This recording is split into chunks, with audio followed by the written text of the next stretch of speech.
to Cooper Talk. Welcome to Cooper Talk. I'm your host, Steve Cooper, and remember, I'm only as hip as my guests. I got to tell you something, people. It was like 12 and a half years ago. When I first started dating Joanne, when I would bring her in from L.A., she would come into the studio to have me record my show. And I always wanted to impress her, so I always would get someone who was on a show that she liked. And my guest was on 24, and she loved that show, and she was so excited. And he works all the time. He hustles. He's a foodie. He's got the pizza company. And like me, he hates the Dallas Cowboys. And my guest is Louie Lombardi. What's up, Louie? How are you, man?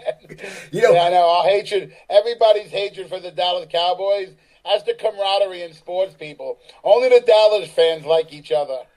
It's funny. I always see your posts and you do the memes, and I stopped doing it when the Eagles started winning Super Bowls. But it's funny because I think about how Eagles fans and Giants fans don't like each other. But my roommate from college is from North Jersey, and he's a big Giants fan. And I hardly ever talk to him, but every time the Cowboys play the Eagles, he texts, "I'm rooting for you guys." And every time the the Giants play the Cowboys, I go, "I'm rooting for you guys." And it's just funny. So how long, first of all, why are you a Giants fan, not a Jets fan?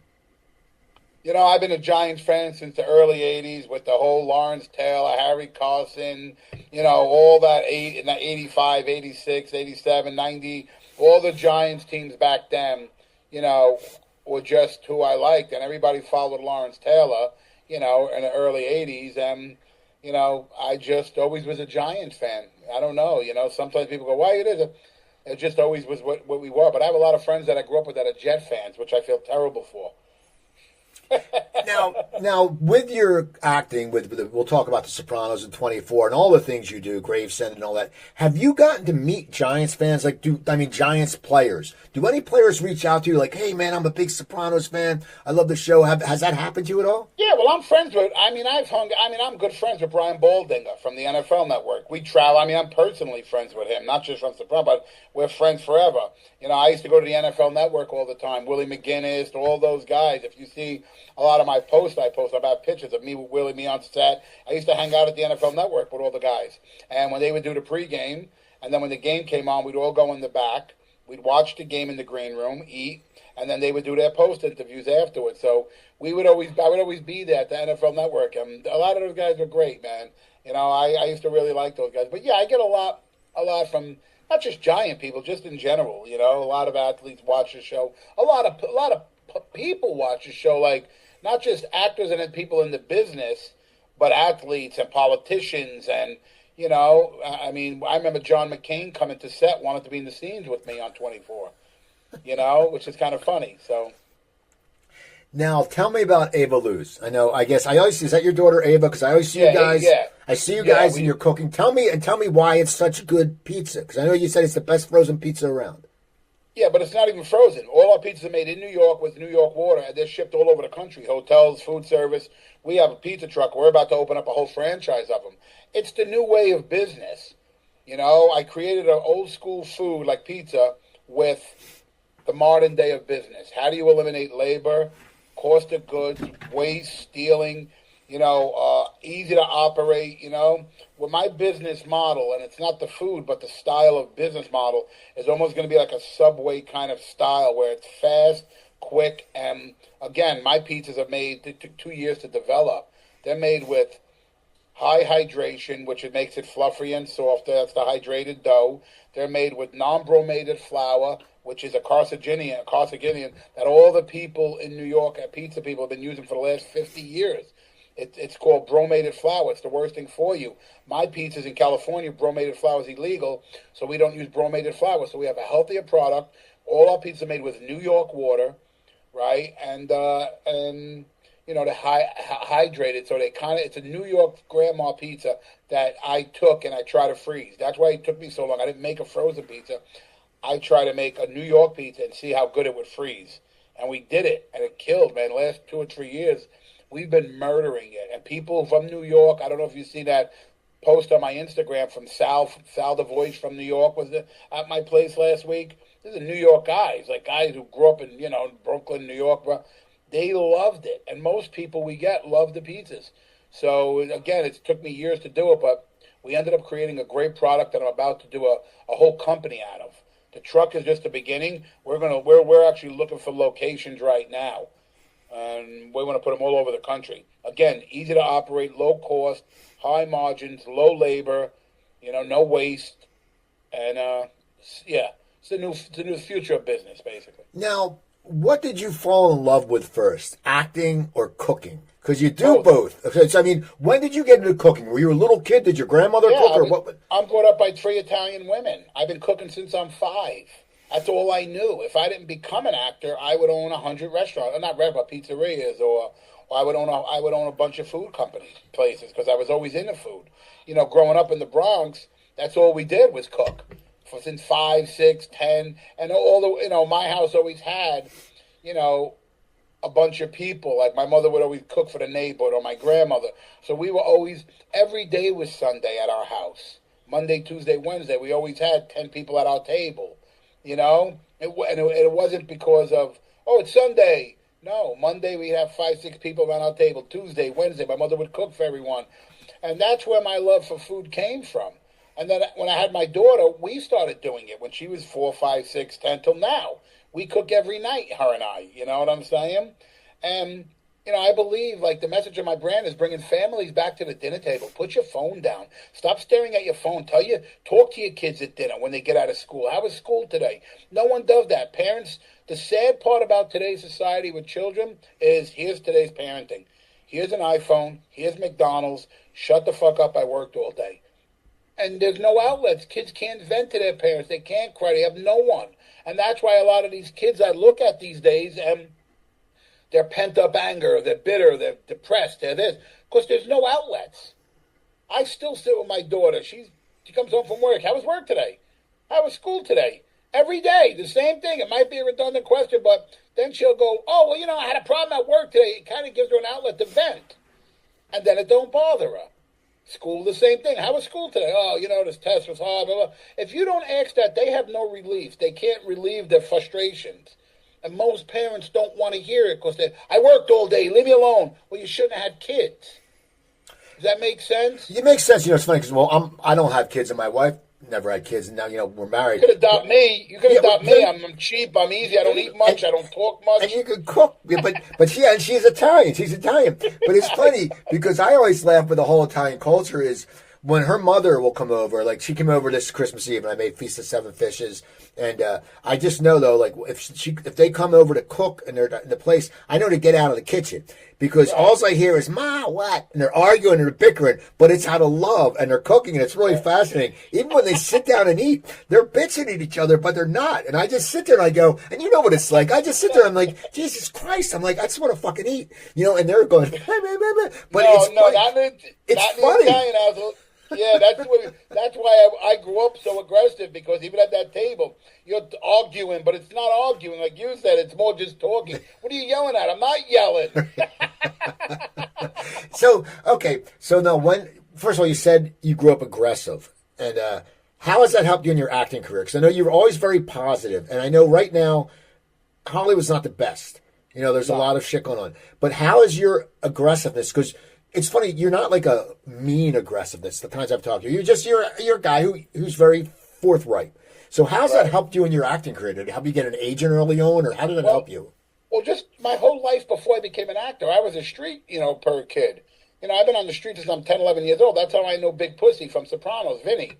He owned the bar. And as a kid, we grew up in a neighborhood, everyone was a criminal or a gangster. At 10 years old, I was on the streets collecting from Vinny. That's how I know him, and his bars. Like, my grandfather did 30 years in prison. All my family did 20 years in prison. All my friends. Growing up, I was always a street hustler. I was always hustling. So, as I got older, I started realizing I have headshots from 13 years old. I've been in acting since I'm 13. I show people headshots. They go, "Was Sopranos your big break?" I go, "Dude, before Sopranos, I did 100 films. I did 3 TV series before. I did Paul Haggis's show, Easy Streets, in 96. 97, I did my show in Hawaii with Malcolm McDowell, Fantasy Island. I did a pilot for Judd Apatow. But before Sopranos, people think Sopranos because that's what they focus on. But I've done so much before Sopranos that that wasn't my start. And how I learned how to act as a kid, I wanted an outlet. I didn't go to school. I went to fifth grade. I didn't go to acting school, film school. What I would do is, as a kid, I was a street kid. I've been on the streets since I'm 10, so constantly hustling. Constant on the streets, worry about getting killed, beat up, fighting every day, worry about this, worried about, every day was on the, as a street person, you're just hustling. Constant. So as a kid, I started auditioning for NYU films to learn how to act for free. Instead of going to acting school, I would do NYU films and get on a real set. So you're on a set now with kids spending $100,000 doing NYU films, and I was just there learning for free. So I learned how to act for free on a real set, because classrooms are not going to teach you acting. You could be in a classroom and go, I'm a killer. But when you're on set, you're with 100 people. That's the distraction of acting. It has nothing to do with crying in a mirror in your bathroom or in a classroom. You better be able to go out there and perform in front of 1,000 people, clapping, makeup, hair, wardrobe, action. You got to process 20 things, right, before they say action. Don't move to the left. The camera guy, the lighting guy, the director, the other actor. You have 40 things to prod, the lighting. So acting is not acting. It's being able to deal with the distractions and focusing. I tell actors that. So when I did my NYU films as a kid, I did so many because I would show up so enthusiastic, like I am now. I was always like that. And I would want to learn. So what I would do is I would watch these kids who had money making a $100,000 short film at NYU, but I'd be acting on it, but I'd be watching. Why are you moving the light up? Why are you doing this? So I got a massive education from 13 to 25 before I left for LA. Everything was self-taught by on sets. I didn't spend any time, even in school. I went to fifth grade. We were just hustling on the street. So what I tell people now, my extreme upbringing of being street people, visiting prison since I'm 5, my whole life, and everybody I know is in jail, everybody's fighting on the streets, bred me for Hollywood, because Hollywood was worse than the streets. I hate to say it, but when you get here, everyone's screwing each other over. To get a job, your competition is what? 1 in 10,000? You're going for a role. There's 10,000 people auditioning. You can't be thin-skinned. You got to be aggressive. You get rejected, you got to go, no worries, I'll see you on the next one.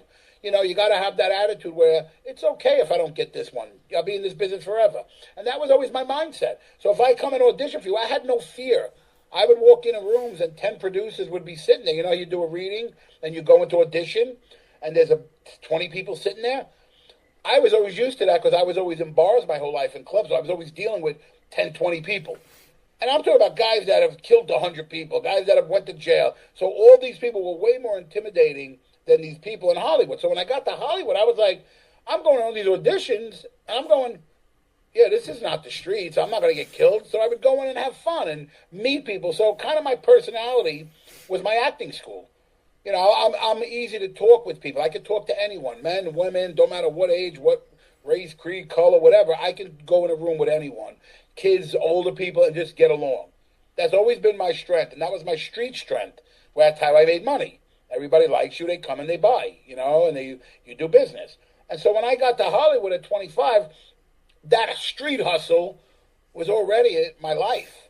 So when I got to Hollywood, it's the same hustle every day, grinding, auditioning, getting roles, competition, rejection. And none of it ever bothered me.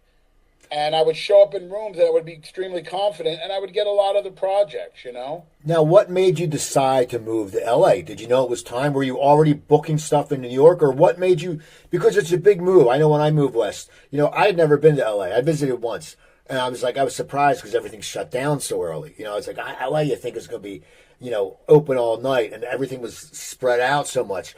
But what made you decide to make that move? Because it's a big move, especially from you, from the Italian family. Well, when I would do the backstage, that's how I would get my NYU films. Backstage was a magazine that people would put in their projects. Independent film casting. It was a newspaper at the time. And you would go through the newspaper, see what they were casting, and you would send your pictures in, right? This is like, late 80s.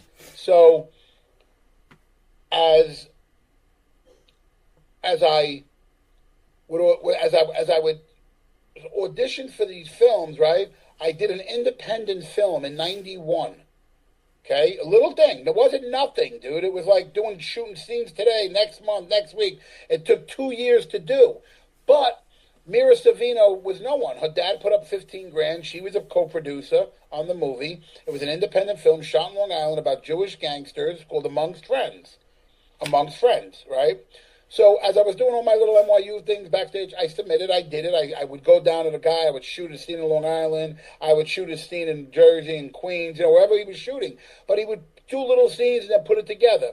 So 2 years later, right?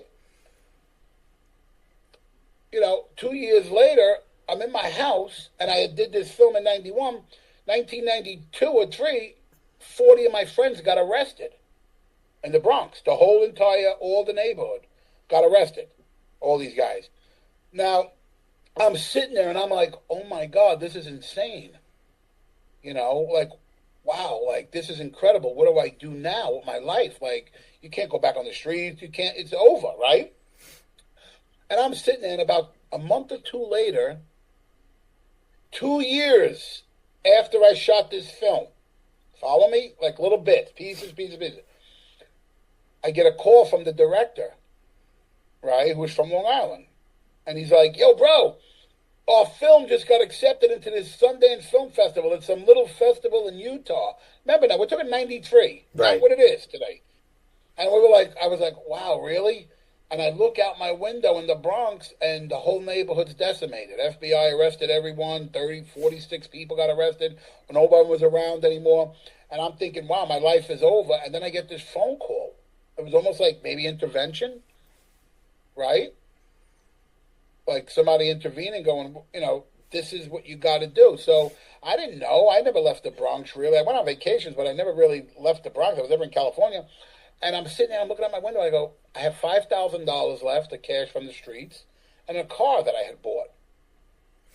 And I'm like, what do I do? He calls me up, he goes, hey, we're going to Sundance. Everybody's driving there. Why don't you come to Sundance? Well, everybody's going to be there, the whole cast, everybody. I'm like, okay. I got in my car. I picked up my friend who was in the movie with me, and I just said, the heck with it. And I drove from the Bronx to L.A., went to Venice Beach, picked up Mira Sorvino, who was there. We were all four of us, me, her, and two other people from the movie, drove from L.A. to Sundance, right? Just taking a shot. What do you got to lose? You got nothing. All my friends are in jail. My family's in jail. There's nothing left on the streets. What do you do? And again, intervention came. I said, yes, I'm going to go. I had nothing. I didn't know. If you don't make that decision and go, yeah, I'd still be in the Bronx probably, not doing any movies. So I drove across, went there, went to Sundance. Get to Sundance, our film airs, and it's the biggest hit there. I got an agent when I was there. And Mira Sorvino got Quiz Show with Robert Redford, and that's how she won. That's how she started. He liked her in the movie, because funny for her, because Mira wasn't supposed to be in the movie. She was casting it. She cast me. She was supposed to be a producer. A couple of actresses came in. I think one of them was Daisy Fuentes from MTV back in the day. She bailed out on the movie at the last minute. Mira knew the lines because she was casting the movie. And the guy was like, yo, we need the actor. Just you do it. And she put herself in it. And then when it went to Sundance, it was a big hit. Robert Redford saw her and said, hey, I love you in this movie. I'm going to put you in my next film. And it was Quiz Show. And then Woody Allen and everyone started hiring. That's how Mira got started. She wasn't famous when she cast us. No one knew her. She's the nicest person ever. Nicest person ever. But that's how stuff happens. So she ended up putting herself in it by accident. Turned out to be her launch of her career. I ended up taking the shot at driving across the country. Didn't know anyone in L.A., didn't know anybody. I just said, yes, this is maybe meant to be. And turns out that day I left Sundance, we were the big hits of Sundance. And I got to L.A., and my idol growing up was Oliver Stone. I always wanted to make Oliver Stone movies. I wasn't a big Scorsese guy. I wasn't a big Coppola guy. I was always like an Oliver Stone guy. And I drive to Sundance. We get a hit. We drive back. And we have an agent. I'm like, I don't even have a union card at this moment. Right? I drive back from Sundance, and the director calls me. The same guy who called me to say, let's go to Sundance, a month before that. He goes, hey, bro. He goes, I don't have a car. I need a ride. I go, where? He goes, to Oliver Stone's office in Santa Monica. I was like, are you joking? I said, I'll pick you up right now. Go get him. I drive to Oliver Stone's office. He goes in. Oliver comes in to meet him. I'm in the room with the guy, the director. And Oliver's like, hey, man, who are you? I go, I'm in the movie. He goes, I know, I'm only messing with you. He goes, come in the meeting. It's my first day in Hollywood, bro. My idol is Oliver Stone since I'm a kid. This is the first person I meet. The first week I'm here, the first person I meet is this Oliver Stone, right? And he busts my chops a little bit. And he goes to me at the end of the meeting. He goes, hey, man, you got a great look. I'm going to put you in my next movie. I was like, holy shit, this is insane. I'm here a week. And the movie was Natural Born Killers. And that was and he pays for my union card. He let me go back to watch a premiere of Among Friends. He was a big fan of Among Friends. And I went to Chicago for 2 months with Woody, Oliver, Robert Downey, Tommy Lee, and I was a big part of being in that movie with them. I hung out with them all every night. They took me in, and that was my initiation into Hollywood. Was doing 2 months on Natural Born Killers in Chicago. Now, listen, what was it like doing it on a set like that? Because you came from the independent, shooting here, and then all of a sudden, as you said, you have Woody Harrelson, you have all these guys. It's an Oliver Stone production. What was the set like? Because I know you get along with people, but was it intimidating at all? Because even though they accepted you, you're still new. Yeah, as much as intimidating, no, but I got along with all of them, and Robert Downey ended up taking me with him, and I stood with him the whole time. I went out with him every night. You know, you're on a bigger set, but those NYU films were kind of bigger sets, even though they were small. You know, the kids were really wealthy doing these movies, so my initiation, if I didn't go do NYU films and just did in a classroom, it would have been a lot harder because being on a set is different than being in a classroom. Like I said, it's the opposite ends of the spectrum. So when I got there, I was like, I was so, for 10 years of doing NYU films, I was used to being on a set just with bigger people, but I was like, oh my God, these guys were great. And Oliver was like, hey man, I want to pair you up with someone. So as I was sitting in the room with Oliver, all these great character actors were coming in. Marshall Bell, Mike Starr. So I ended up picking someone to be my partner in the movie with them. He made me a part of the process, which was insane.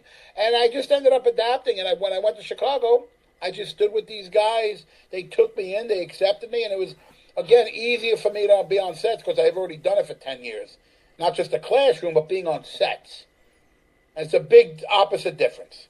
Again, when you're on a set, makeup, wardrobe, hair, can't move, the lighting, the scripts, notes, all comprehending within what? Action.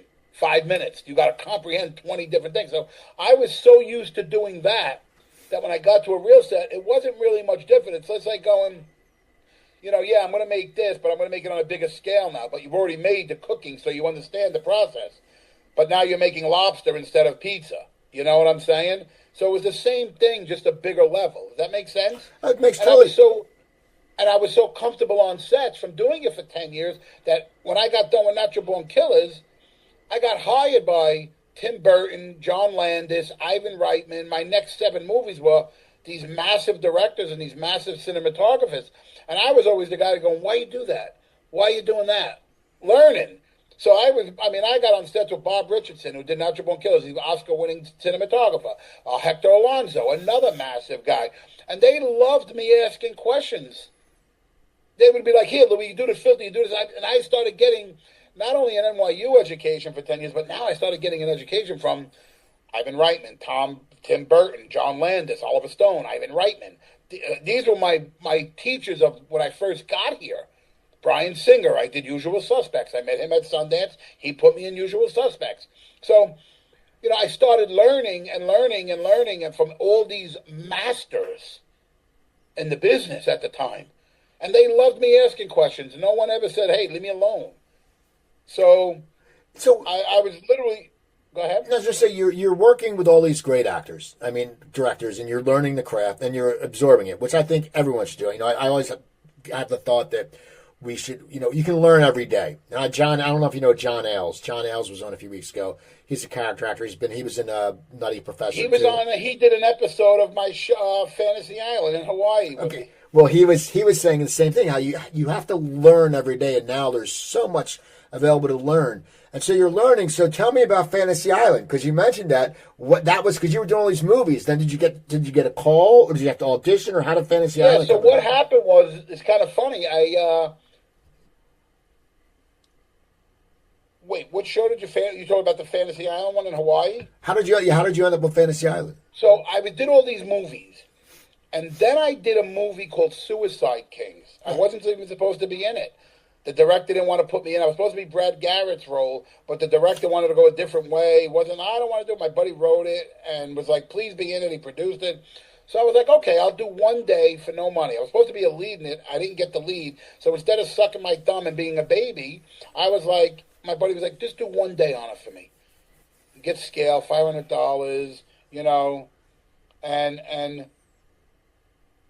and I was like, I was sitting there and I'm like, okay, so I do the movie.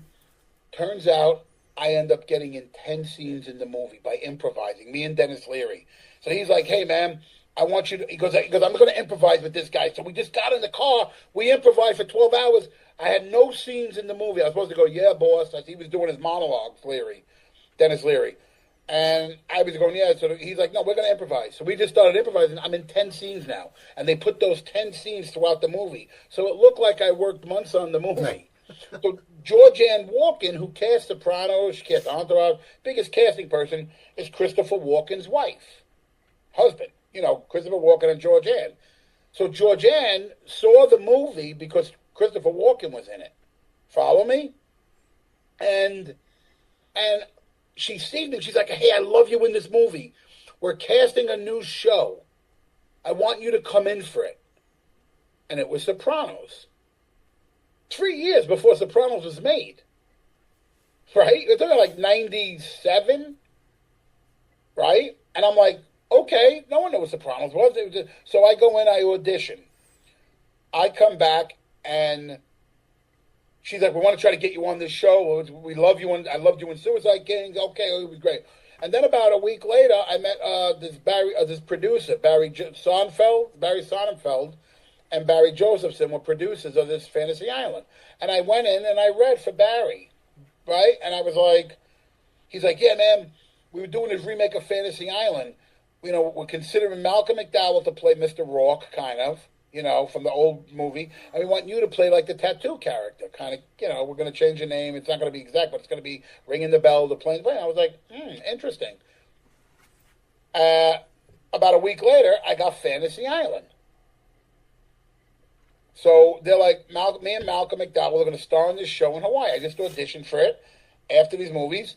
And I go off to Hawaii to shoot Fantasy Island with Malcolm, Barry Sonnenfeld, Malcolm McDowell. We're there for a year. So as I was there for the year, they cast Sopranos the first season. So they put all the actors to it, right? And when I got the show Fantasy Island got canceled in Hawaii, what I did was I went days, and Georgianne Walken, who remembered me from Suicide Kings, goes, oh my God, Louie's in town? We're casting the second season of Sopranos. Tell him to come in. I was like, holy cow, my first day there, I went in, and I knew Jimmy Gandolfini from the mid-'90s, before Sopranos. I used to hang out all the time. And I go in, and I'm like, hi. They're like, oh my God, we knew people you were working with in Hawaii, blah, blah. So David Chase is there, Gandolfini's there, and Georgianne's there, and they're like, we want you to read for the cop. And I was like, okay. I read one scene, Jimmy goes, okay, enough.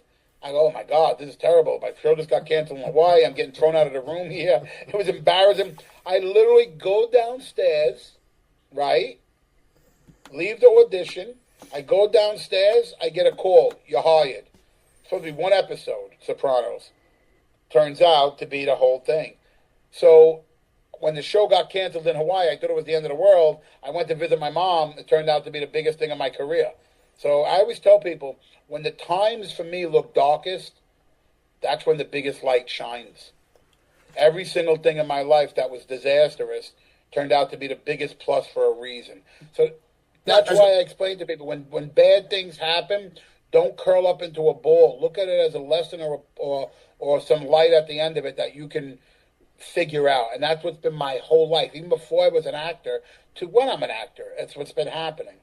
Now, how important was The Sopranos to you? Because, I just rewatched it, and I've had, Matt Servito on, I've had Vinny Pastore on, I've had Ray Abruzzo on, I've had a bunch of Sopranos on, and, I had watched it when it came out, but then I just rewatched it like 2 years ago, and it is amazing. Gandolfini is amazing in that role. Yeah, and great. But for you, what is it like? Because now, through streaming and everything, it's funny, there's a place 30 minutes from me is having a Sopranos, Goodfellas dinner, and Matt Savita's going to be my there. my buddies in it. Mike Starr's Yeah, I know be Mike. there. I know Mike. Yeah, Mike. Christopher. They're all going to be. But so it's got this whole wave. As an actor, for you, how important it is that? Because I'm sure a lot of up and coming directors or people who've been in the business for a while who are newer did watch that and they got to know you, and because of streaming they got to watch it. But how has that somewhat changed your career? Has it? Because you were working anyway. So how has that? I was working anyway, but Sopranos did open a lot of doors massively. It was a good role.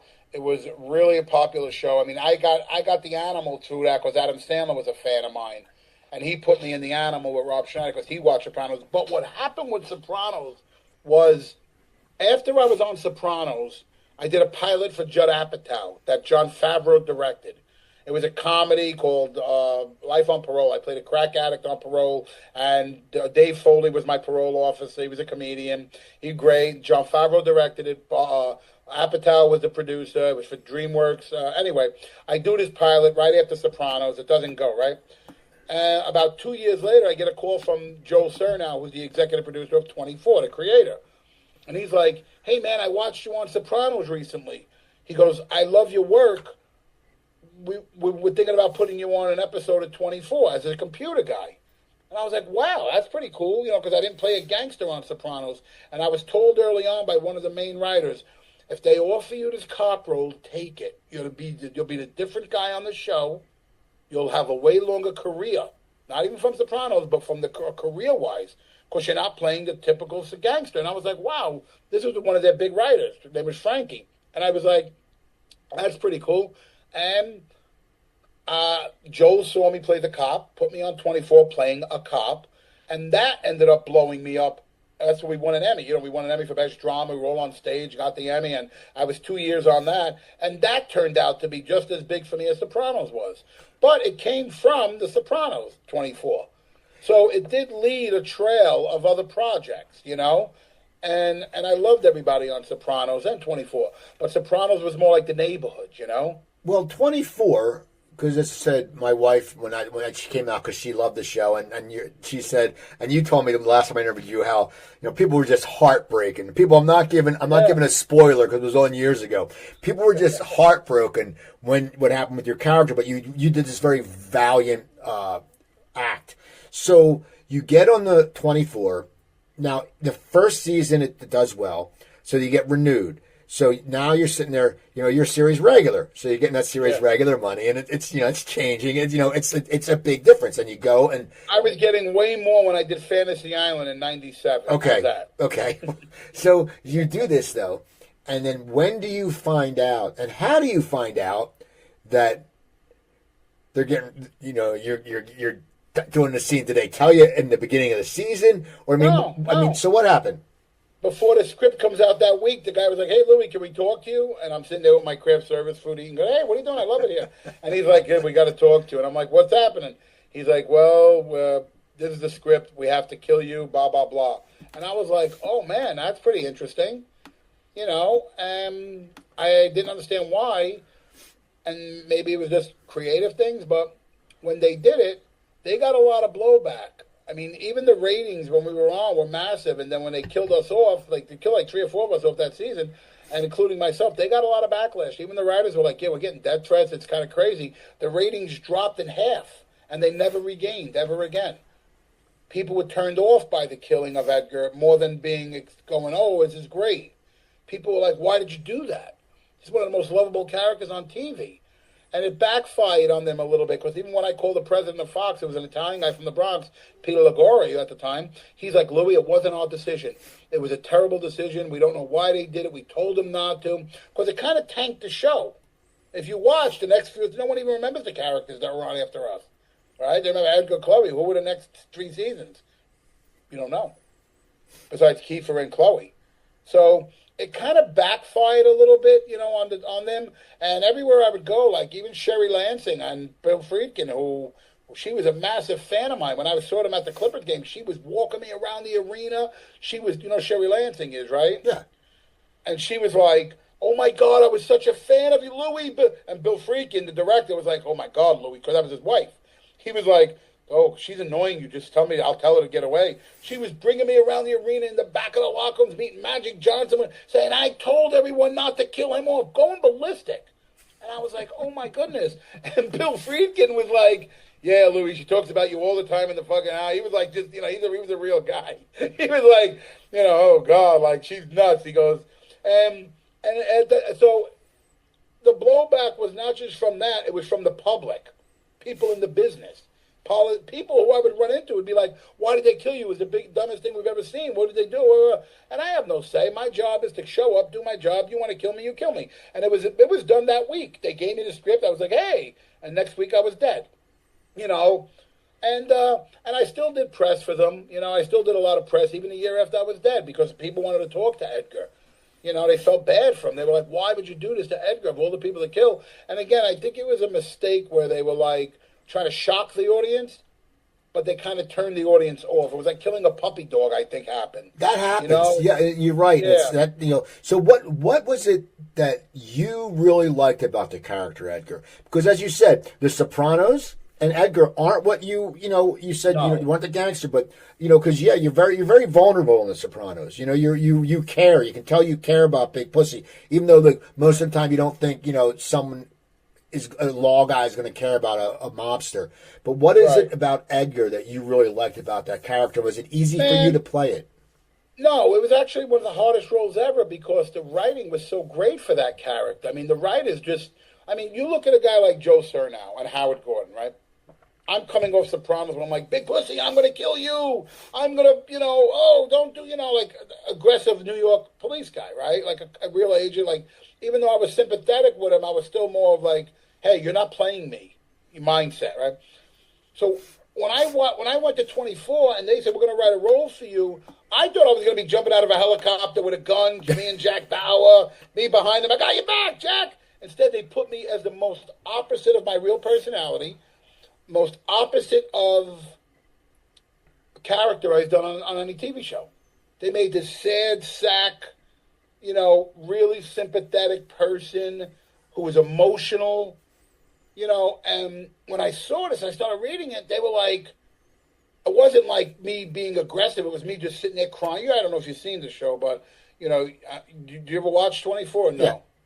Oh, so, the role was so sad that it was as opposite as me as a real person and as opposite as my characters I've ever played. So it was an unbelievably great role. And the writing was amazing. Those writers on that show to keep it going are absolutely amazing, those guys, to keep a same premise going for you. So as they were writing me, the character became more and more liked. They just kept writing me in, and me and Chloe, and it turned out to be a really hard role because in the fourth season, my mom dies. Remember that? My mom dies. Remember? Yeah. Okay. So when that happened, that was only the beginning of the show, like 4th or 5th episode. These are 24 episodes. So now I had to cry for the entire season. And you're talking about 8 months, 5 days a week, 14, 15 hours a day. So every time I was on set, my job was crying on set, being really emotional. And the whole role was that for the whole season. Right? So that was kind of like the hard part of the acting, where every episode, when I would come home on the weekends, I would have to rehearse it and I'd be crying in my house. That's the scenes. That's what they wrote. So when I got to set, I'd be in that sad kind of moment all day. This went on again for the entire season. So it was a real great acting role, written great. People loved the character, but it was like a 50-50. They loved the writing, but they also my personality, that was a sympathetic kind of guy as well. So it was a 50-50 combo between the writers and the acting, but it was just one of the best roles I've ever had, I believe. And again, it was not that Sopranos wasn't great, but you're talking about a role that was a real acting role, of every episode. Now, as an actor, what is it like when you are on The Sopranos, which is this,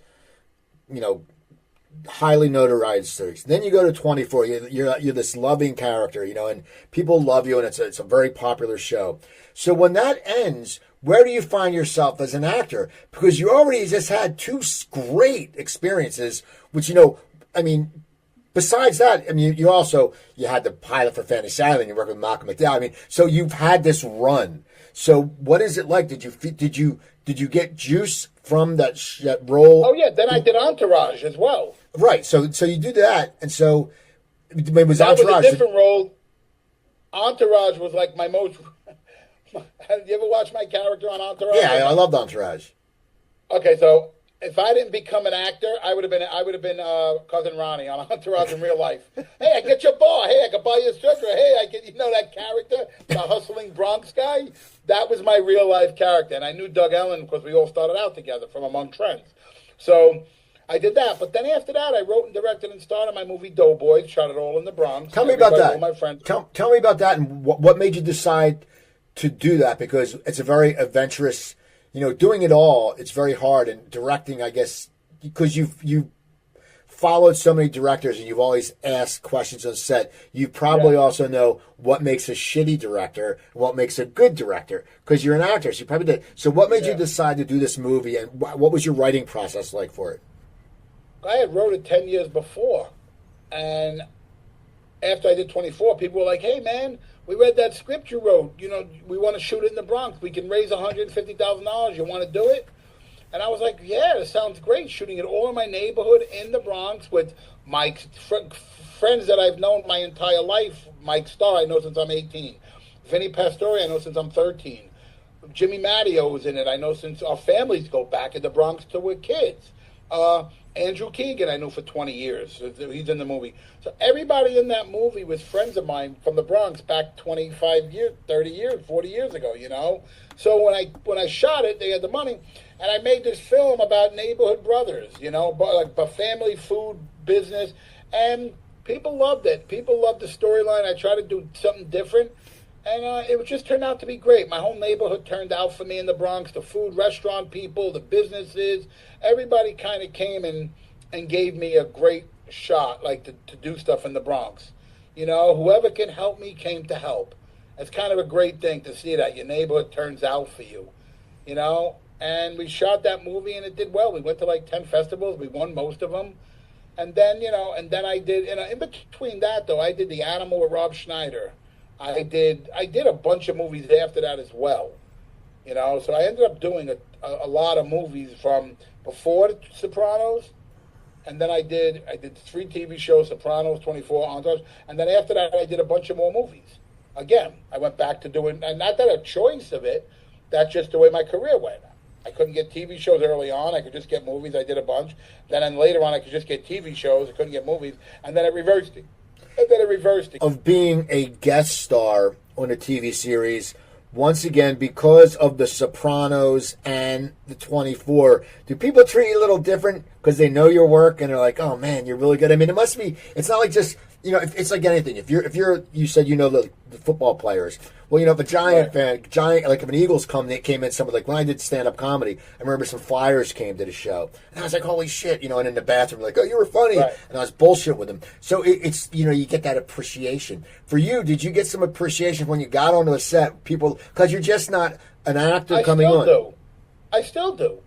People still like, big producers, writers, they're like, oh my God, you were great as Sopranos, you were great as Edgar on 24. I still get that today from people in the business, which I think is the most amazing thing ever, because people are still remembering you from 25 years ago being on a project, whether it be Sopranos 24. You start to go, wow, that's amazing that people still have that, that kind of like for the characters or love for the character. And they still quote the lines, people still scream. And I'm finding out that Sopranos is having a resurgence. Because now when I go out, you're getting 20-year-old kids screaming, Sopranos! And I'm like, how the hell did you see that? We weren't even born when it was done. Oh, we have Soprano parties at our college, at our house. I'm like, wow. So Sopranos has come full circle again. But a lot of the industry people, when I go for auditions or I'm working, most of them still go, man, you were great on this, you were great on that, which I kind of find to be an amazing compliment and extremely thankful for, Now tell me about Gravesend, because I believe my buddy Tony Luke Jr. has been on a few episodes of that. I think I introduced you to Tony. I mean, it is what it is. I executive produced it. I knew a lot of the people in the thing. But Willie, the guy who created the show, kind of just makes it like a movie about himself, and I don't know. I'm not really involved with it anymore, and I don't know. I just think it's a different path that I want to do as an entertainer. You know what I'm saying? I don't want to be like, I'm very blessed. I have a great career as an Italian American, not being a stereotypical Italian American in anything. And that show's just, I don't know. I don't want to badmouth it, but it's not, it's not something I go, hey, I want to do. Now, I want to hear about it. You posted something on Facebook. It was you and Terry Crews. Yeah, we did a whole series of commercials. Tell me, because that was a cool black and white commercial. Tell me how that came about, because it was so random. I see you and I go, wow, tell me about that. It was awesome. I was rapping on stage. Yeah, it was great. It was breakdancing. That was for MTA, buses, Metro. That's what we do in the moon. And Metro paid us to do a series of commercials for them. That ran for years at movie theaters before movies started. That was a big campaign we did. But my buddy was producing them. He said, hey, Terry, Terry's going to be breakdancing. We want you to be on stage rapping with them. And that's how it turned out. We ended up doing 5 spots. So they're all different. We did 5 different spots. And they ran forever. People loved them. That was actually one of my favorite projects, to be honest. Even towards TV shows. That commercial, that 5 episodes were great. I love doing those. Those were amazing. So now, what is it like for you? I always ask actors this. So many of you guys have been around, and you're used to going into the room. Like you said, you were used to it. There was no intimidation because you were used to going to the bars with all these people. And now you have self-taping. And I know a lot of guys, like the older guys, like Ray Abruzzo, Reed Diamond, all these guys, they like the room because they said that's what they're used to. They got it. Yep. So give me your opinion and tell me, it's obvious you probably like the room better, but are you acclimating to self-taping, or are you just like, I want to get back to the room? I think it's ridiculous that these people are not seeing people in rooms anymore. You're casting people of 8 seconds of watching them. No, even the casting people say they're not watching them. They watch maybe 10, 20 seconds and they shut them. It's a waste of time. It's a waste of money. It's totally gutted the business. My biggest strength is being in a room with people. Even in the Bronx, growing up, and today I can go into a room, I can immediately bond with people. On a tape, you go in your bathroom, blah, blah, blah, blah, blah, blah. Okay. Like, there's no more COVID. They did it because of COVID. Now it's just laziness. And no one wants to be at the meetings anymore in the rooms. Even these people, I don't understand how you're casting massive projects, not even seeing people physically, what they look like, how they act in a room without saying a line. That self-tape to me is the disaster of Hollywood. I don't like it. I don't prefer it. I'd rather drive 2 hours, go to an audition at Warner Brothers or in a meeting in the Valley. I don't mind. I get my car. It's almost like I played sports my whole life. I played football for 10 years. It's almost like when you're on your way to the game, you're revving yourself up, the music's on. I'd be doing my lines. I'd be like ready like I'm on the way to the game. Now it's like, all right, I'm going to read off the papers. I'm going to go in my bathroom. I'm going to put the camera up, and I'm going to do my scene, and no one's in there, and it just gutted the business in my eyes. And again, COVID's been over for years. Who are you worried about? You just don't want to do it. So that's what the business, I feel, has become in general. There's no really quality projects. People are just doing it for the money. Movies are dying because of the streamers. Now even the streamers are about to die because no one wants to watch TV shows anymore. And that's where the new thing, verticals, are coming in. Verticals are those 1.5-minute series. They're going to do 6 episodes. You shoot one. It's all based on the reels. Reels on Instagram. Yeah. It's 2 minutes and under. That's what they're doing now with TV. They're doing verticals, they're called, where you're doing 1.5-minute episodes of a drama series. You do 8 episodes. It's like, really? Is that what our business has become? It is sad, Now, for you, how do you keep your days straight? You have the acting. You're a father. You have the food company. How do you find all the hours in the days? Because, like you said yesterday, you had a pizza show. First of all, what's a pizza show? You go and you show your pizza. People hire you to come out, and you put your truck and you sell pizzas to tens of thousands of people. There's some events we do with 10,000 people, concerts. Some are private events. People hire our truck and they pay us. We go, we make pizzas, and we have events. You know, and I love it. I love it way more. Everyone's happy. Everyone's eating pizza. It isn't like acting where everyone's bitter with each other. Everyone don't want to be around each other. They just want to get paid. When you're at a pizza thing, everyone's eating. It don't matter what race, creed, color you are, fat, skinny, what nationality. Everyone's outside the truck eating pizza. Everyone's bonding, young, old. There's no boundary. With Hollywood, everyone don't want to go, yeah, these guys are going to go for my role. Everybody's just bitter. You know, I've learned that. And even now, it's gotten so tight, the business, that what they're making, that's not even fun. You're auditioning in your bathroom. I don't understand why people are not taking meetings. Are you really? I guess because they look at the business being over. That's the only reason I can think about it. It's the laziest thing. And when you read casting, people say, yeah, we only watch 8 seconds or 10 seconds now. Maybe 30 if we like the guy. So you're making me do a 7-minute tape in my bathroom that you're not even watching. What's the purpose? So why do it? So and you know what makes me laugh? Let me tell you something. This is what really makes me annoyed with the business. You have guys like myself, like Mike Starr. I'm just going to use 2 or 3 people. Guys who've done hundreds of great projects, memorable roles, and you're still calling in people to tape for 2 lines in a movie or 3 lines in a... You don't have that confidence and that clarity of this actor who is amazing in 10 of his projects. Never failed. He's great in everything. There's a lot of guys like that. And you're making this guy do a hooping and hollering on his bathroom, on a self-tape for a scene that can be hired and your eyes closed for half the... Now, 80% of these actors. What's the hoopla to make yourself say, I'm doing my job by sending out an audition for someone? You know? That makes sense. It just... Go ahead. No, I was going to say, well, what advice would you give to any young actor now? Because, you've been in it and you're saying you're getting frustrated and you're someone who's established, who's had great success. So, I mean, because I talk to some people and they go, it would suck to be a young actor now because, you might as well get a job selling real estate and do it with acting because you're not going to get the money. You're not getting the quote anymore. You're not getting the weekly show. So what advice would you give to a young actor? Because there's still people who want to do it. Go get a camera, get your buddies, and anything you plan on, shoot yourself stuff. Shoot short films, shoot verticals at your house with your iPhones. You and your 5 actor buddies put money together, shoot $10,000 worth of verticals, or just shoot stuff. You will not get, let me tell you, I am very lucky. I got into a time when business was the glory of it, in a way. I was able to accumulate a pension. I was able to get health benefits. The first year, I've never had health benefits in 35 years because they doubled it. Everything they did was to screw the actor. Well, doubling the health benefits. Now you don't need $15,000. You need to make $30,000. And what they did was they go, okay, now in order for you to get a guest star, we're going to give you $2,000. You shoot 5 scenes in 2 days, and you're done. A guest star used to be $8,000 minimum. Remember, you get top a show, and then you get a residual because it aired on network TV with another $5,000, another $3,000. You'd end up walking away with it. Now you're making $1,000 on a guest star role, and you're done. There's no residuals on streaming. You get nothing. So you'll never get a pension.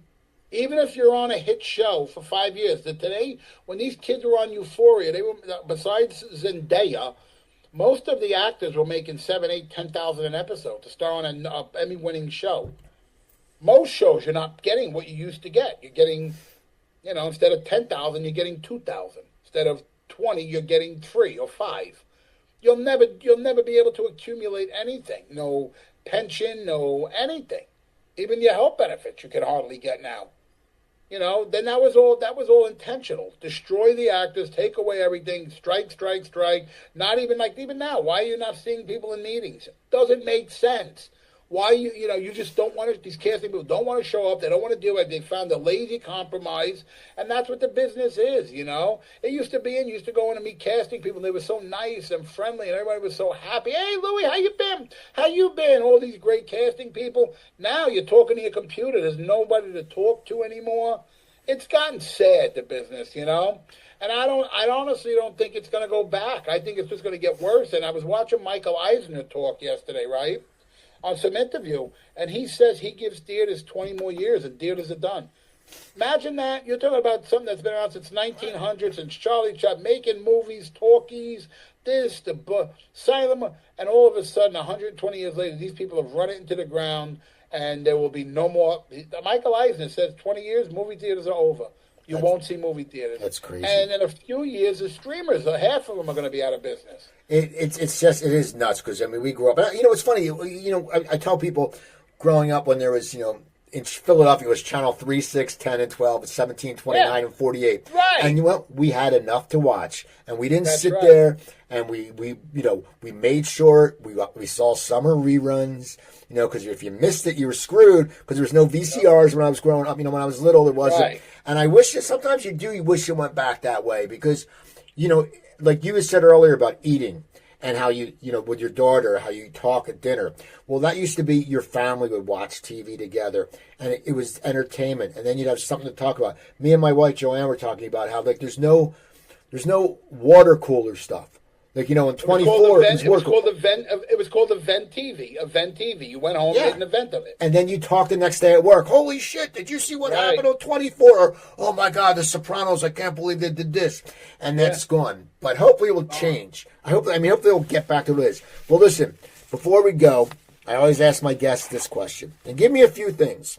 You're looking back at your career and your life. You're a great father. You have your food. You have a great acting career. What are a few things when you look back that make you proud?